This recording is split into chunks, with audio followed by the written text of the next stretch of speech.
I am going to discuss about the most important topic vector algebra. Vector algebra को पढ़ने से पहले हम लोगों को दो चीज़ों के बारे में आइडिया होना चाहिए, एक है स्केलर और दूसरा है वेक्टर। ठीक है, तो स्केलर का मतलब क्या होता है ना, जहाँ पे जो क्वांटिटी हम लोग को सिर्फ मैग्नीट्यूड के बारे में बताता है, और उसका डेफिनेशन है scalars are physical quantities which possesses only magnitude. ठीक है, मतलब कोई भी फिजिकल क्वांटिटी हो जिसमें से मुझे सिर्फ मैग्नीट्यूड के बारे में पता चल रहा हो, उसी को ही हम लोग क्या बोलते हैं, स्केलर बोलते हैं। And are completely defined by single real number. इसका एक एग्जांपल लेते हैं।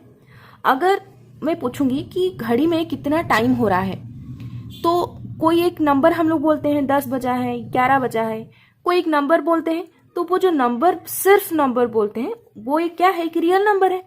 उसमें से मुझे ना कोई डायरेक्शन के बारे में पता चल रहा है ना और कोई भी चीज के बारे में पता चल रहा है, सिर्फ हम लोग कोई नंबर के बारे में बता रहे हैं। ठीक है, और उसी को ही हम लोग क्या बोलते हैं, मैग्नीट्यूड बोलते हैं। सपोज ऐसे मान लेते हैं कि ये एक पॉइंट है, इस पॉइंट में से ये जो लास्ट पॉइंट तक मुझे जाना है। कोई अगर पूछेगा यहां से यहां तक का डिस्टेंस कितना होता है, मैं बोलूंगी 5 सेंटीमीटर, 6 सेंटीमीटर, या कोई एक नंबर के हिसाब से हम लोग बोलेंगे कि हम लोग को सिर्फ ये क्या बताता है, मैग्नीट्यूड बताता है। ठीक है, या फिर इसको लेंथ भी बोल सकते हैं। ठीक है, तो स्केलर का मतलब अगर मैं सिंपल वर्ड में बोलूं जिसमें से मुझे सिर्फ मैग्नीट्यूड के बारे में पता चल रहा हो, उसको हम लोग स्केलर क्वांटिटी बोलेंगे। ठीक है, और उसका एग्जाम्पल देख लेते हैं। एक हो गया mass, temperature, volume, kinetic energy, length, voltage, time, work, electric charge, और अभी अभी मैं बोली ना डिस्टेंस, मतलब एक पॉइंट से दूसरे पॉइंट के बीच में कितना लेंथ है जो मुझे बताता है, वो एक स्केलर क्वांटिटी है। ठीक है, अभी हम लोग जो वेक्टर अलजेब्रा पढ़ेंगे उससे पहले मुझे वेक्टर के बारे में आइडिया होना चाहिए। ठीक है, तो वेक्टर क्वांटिटीज क्या होता है, पहले हम लोग डेफिनेशन देखेंगे, एक एग्जाम्पल समझेंगे, फिर उसका एडिशन, सब्ट्रैक्शन, बाकी सारी चीज पढ़ेंगे। ओके, तो vectors are physical quantities which possesses both magnitude and direction. ठीक है, मतलब वेक्टर एक ऐसा फिजिकल क्वांटिटी होता है जिसमें मैग्नीट्यूड भी होगा और डायरेक्शन भी होगा। ठीक है, लेकिन स्केलर में सिर्फ क्या हो रहा था, कोई मैग्नीट्यूड हम लोग को बता रहा था, वहां पे डायरेक्शन नहीं था। ठीक है, तो इसे मान लेते हैं, मैं ये पॉइंट से इसका नाम मैं दे देती हूँ ए, इसका नाम दे देती हूँ बी। मुझे ए से बी तक जाना है। मैं इसमें से अगर किसी को पूछूंगी ए से बी तक जाने के लिए डिस्टेंस कितना होगा, कोई बोलेगा 5 सेंटीमीटर होगा, और मुझे ए से बी के डायरेक्शन में जाना है। यहाँ पे दो बातें आ गई, एक तो हो गया लेंथ, ए से बी तक का लेंथ हो गया 5 सेंटीमीटर, और कौन सी डायरेक्शन में मुझे जाना है ना, ए से बी के डायरेक्शन में मुझे जाना है। तो अगर मुझे magnitude as well as direction के बारे में पता चल रहा है, तो उस क्वांटिटी को हम लोग क्या बोलते हैं, वेक्टर क्वांटिटी। ठीक है, geometrically vectors are directed line. Directed line क्यों बोलते हैं, क्योंकि यहाँ पे कुछ डायरेक्शन दिया गया है, एरो मार्क्स दिया हुआ है। ठीक है, which are determined completely by their magnitude, और उसे लेंथ भी बोलते हैं, एंड डायरेक्शन। दो चीजें अगर मिल जाएगा तो वो क्या हो जाएगा, वेक्टर क्वांटिटी। तो अब एग्जांपल्स देखते हैं। एक हो गया force, velocity, acceleration, momentum, weight, displacement. ये सब क्या होता है, वेक्टर क्वांटिटी होता है, क्योंकि ये सब कुछ मैग्नीट्यूड के साथ साथ डायरेक्शन भी प्रोवाइड करते हैं। Vectors are denoted by lower case bold face type letters, मतलब जो स्मॉल लेटर होता है उसे अगर मैं डार्कनिंग करके लिख दूं, ये एक वेक्टर को रिप्रेजेंट करता है। और by an arrow overhead the letter as small A के ऊपर अगर मैं एक एरो मार्क्स लिख दूं और ए के ऊपर एक बार लिख दूं, तभी ये वेक्टर को रिप्रेजेंट करेंगे। और एक वेक्टर को हम लोग किस तरह से लिखते हैं, मान लेते हैं ये एक कोई ए वेक्टर है, तो मैं इसे ऐसे लिख सकती हूँ, एक्स आई कैप प्लस वाई जे कैप। और एक वेक्टर को हम लोग ऐसे भी रिप्रेजेंट कर सकते हैं, मान लेते हैं बी कोई एक वेक्टर है और ये 3 डायमेंशन में है। मैं ऐसे लिख सकती हूँ एक्स आई कैप वाई जे कैप प्लस जेड के कैप। ठीक है, ये सब आई कैप जे कैप के कैप क्या होता है आगे वीडियो में हम लोग देखेंगे। अब डिस्कशन करेंगे मैग्नीट्यूड ऑफ ए वेक्टर। तो मैग्नीट्यूड का मतलब क्या होता है? Length of the directed line. मैं बोली थी वेक्टर अलजेब्रा को पढ़ने से पहले हम लोग को direction as well as magnitude के बारे में पता होना चाहिए। ओके, तो मैग्नीट्यूड का जब हम लोग डिफाइन करते हैं क्या होता है? The magnitude of A vector A that is length of the directed line segment is denoted by A modulus. Okay, मतलब ए के साइड में 2 लाइंस अगर मैं लगा दूं उसी को ही हम लोग क्या बोलेंगे ना, magnitude of the A vector. Okay, और it is also known as norm.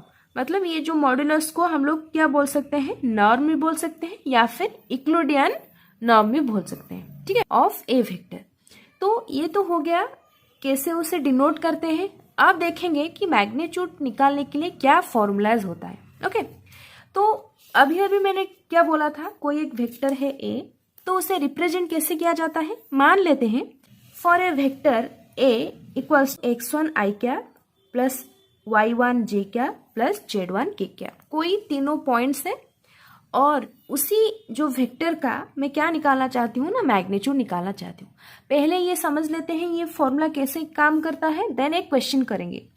और ये जो आई कैप जे कैप के कैप है, जब मैं यूनिट वेक्टर पढ़ाऊंगी उसी टाइम मैं समझा दूंगी कि इसका मतलब क्या होता है। ठीक है, ऐसे भी जान सकते हो कि आई कैप रिप्रेजेंट करता है एक्स एक्सिस को, जे कैप रिप्रेजेंट करता है वाई एक्सिस को, के कैप रिप्रेजेंट करता है जेड एक्सिस को। जो हम लोग 3 डायमेंशन में पढ़ते थे, X Y and Z axis, तो उन्हीं तीनों पॉइंट्स को ये रिप्रेजेंट कर रहा है।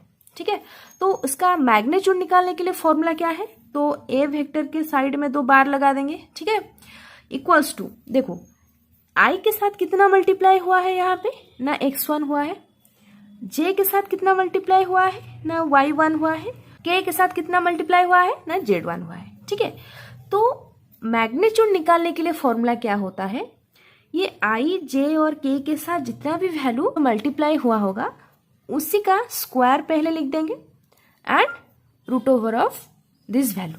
ठीक है, इसका मतलब x1 square plus y1 square plus z1 square का रूट ओवर, ये हम लोग को क्या दे सकता है ना, मैग्नीट्यूड ऑफ ए वेक्टर।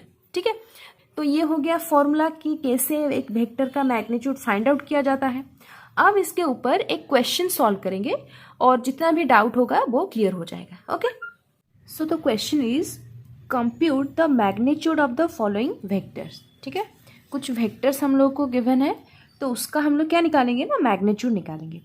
अब पॉइंट नंबर 1 में कोई ए वेक्टर है और उसका वैल्यू क्या दिया हुआ है ना, आई कैप प्लस जे कैप प्लस के कैप। और कोई एक वेक्टर है बी, इसका वैल्यू है 2 I cap minus 7 J cap minus 3 K cap.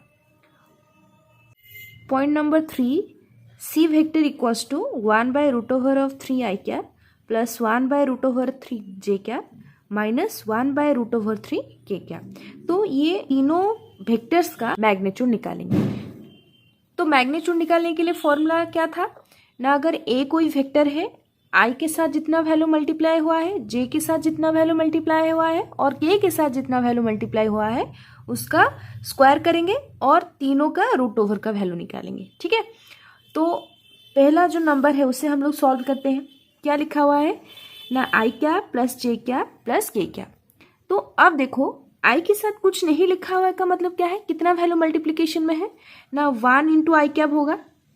यहाँ पे सिर्फ जे कैप लिखा हुआ है मतलब 1 इंटू जे कैप होगा, और के साथ कुछ नहीं लिखा हुआ है का मतलब 1 इंटू के कैप होगा। ठीक है, इतना तो समझ में आया। फॉर्मूला क्या था ना, आई के साथ जितना वैल्यू मल्टीप्लाई हुआ है उसका स्क्वायर मतलब 1 का स्क्वायर, जे के साथ जितना वैल्यू मल्टीप्लाई हुआ है उसका स्क्वायर मतलब 1 का स्क्वायर, और के साथ जितना वैल्यू मल्टीप्लाई हुआ है उसका स्क्वायर। ठीक है, तो 1 square plus 1 square plus 1 square का रूट ओवर। अब मैग्नीट्यूड ऑफ ए कितना आ गया, 1 प्लस 1 प्लस 1, तो 3 का रूट ओवर। तो हमारा जो वैल्यू आया, ये वेक्टर ए का मैग्नीट्यूड कितना है ना, रूट ओवर ऑफ 3। ठीक है, तो ये था पहला क्वेश्चन का answer.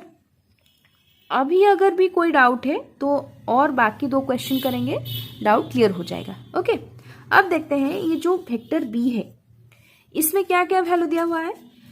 2i cap minus 7j cap minus 3k cap. i के साथ कितना वैल्यू मल्टीप्लाई हुआ है ना 2, तो मैं लिखूंगी 2 का स्क्वायर, प्लस j के साथ कितना वैल्यू मल्टीप्लाई हुआ है ना -7, सिर्फ 7 मत लिख देना, कितना वैल्यू मल्टीप्लाई हुआ है ना -7। अगर किसी को ये डाउट हो रहा है तो क्या मैं ये जो पॉइंट को ऐसे लिख सकती हूँ 2i कैप प्लस -7 इंटू जे कैप प्लस -3 इंटू के कैप, ऐसे भी तो लिख सकते हैं ना।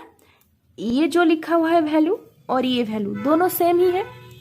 तो अब मैं अगर बोलूँगी जे के साथ कितना वैल्यू मल्टीप्लाई हुआ है ना -7, तो -7 का हम लोग स्क्वायर करेंगे। अभी के साथ कितना वैल्यू मल्टीप्लाई हुआ है ना -3, तो -3 का स्क्वायर करेंगे और रूट ओवर साइन लगा देंगे। ठीक है, तो ये बात हमेशा याद रखना, आई के साथ कितना वैल्यू मल्टीप्लाई हुआ है, जे के साथ कितना वैल्यू मल्टीप्लाई हुआ है और के साथ कितना वैल्यू मल्टीप्लाई हुआ है, वो अगर पॉजिटिव में ना हो के नेगेटिव में है तो ऐसे भी लिख के तुम लोग सॉल्व कर सकते हो। ठीक है, जैसे इजी होगा वैसे सॉल्व कर सकते हो। अब 2 का स्क्वायर कितना है 4, -7 का स्क्वायर 49, -3 का स्क्वायर 9।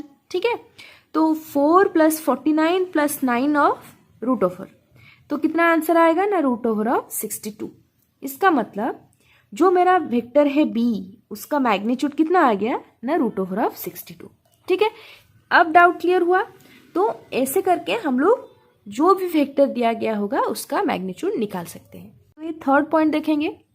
थर्ड पॉइंट में क्या है ना C vector equals to 1/√3i cap plus 1/√3j cap minus 1/√3k cap और 1/√3i cap plus 1/√3j cap plus minus 1/√3k cap. ठीक है, ऐसे लिख के अगर तुम लोग को कोई प्रॉब्लम नहीं हो रहा है तो डायरेक्ट भी सॉल्व कर सकते हो। ठीक है, आई के साथ कितना मल्टीप्लाई हुआ है 1/√3, उसका करेंगे होल स्क्वायर। जे के साथ कितना मल्टीप्लाई हुआ है ना 1/√3 का स्क्वायर। के साथ कितना मल्टीप्लाई हुआ है ना माइनस ऑफ 1/√3। ठीक है, तो उसका स्क्वायर करेंगे और मैं इसका क्या निकालूंगी ना रूट ओवर निकालूंगी। ओके, अब देखो ये जो क्वेश्चन दिया हुआ है, बाकी जो पहले क्वेश्चन हम लोग सॉल्व कर रहे थे वो कोई नंबर में था तो डायरेक्ट तुम लोग स्क्वायर निकाल सकते हो, लेकिन यहाँ पे जो वैल्यू है ये रूट ओवर के फॉर्म में है। मान लेते हैं यहाँ पे √3 है इंटू √3। ठीक है, √3 इंटू √3 इक्वल्स टू ये क्या है मतलब 1/2 इंटू 3 का पावर 1/2। ठीक है, तो दोनों को अगर मैं मल्टीप्लाई करूंगी तो ये कितना देगा 1/2 + 1/2 मतलब 3 के ऊपर 1 + 1 डिवाइडेड बाई 2, ये क्या हो जाता है हमारा 1 2/2 मतलब 3 के पावर में 1 आ गया। तो इसका मतलब है कोई दो सेम वैल्यू का रूट ओवर को अगर मैं मल्टीप्लाई करूं तो उसका पावर 1 हो जाता है। यही होता है उसका एक्सप्लेनेशन। अब यहाँ पे जब ये 1/√3 लिखा हुआ है, ठीक है, तो ये क्या होगा ना 1/√3 इंटू 1/√3। ठीक है, तो दोनों को अगर मैं मल्टीप्लाई करूंगी, यहाँ पे भी ये जो वैल्यू है वो ये मल्टीप्लाई होने के बाद कितना आ जाएगा, वही सेम वैल्यू ये रूट ओवर हट के ये 1/3 हो जाएगा।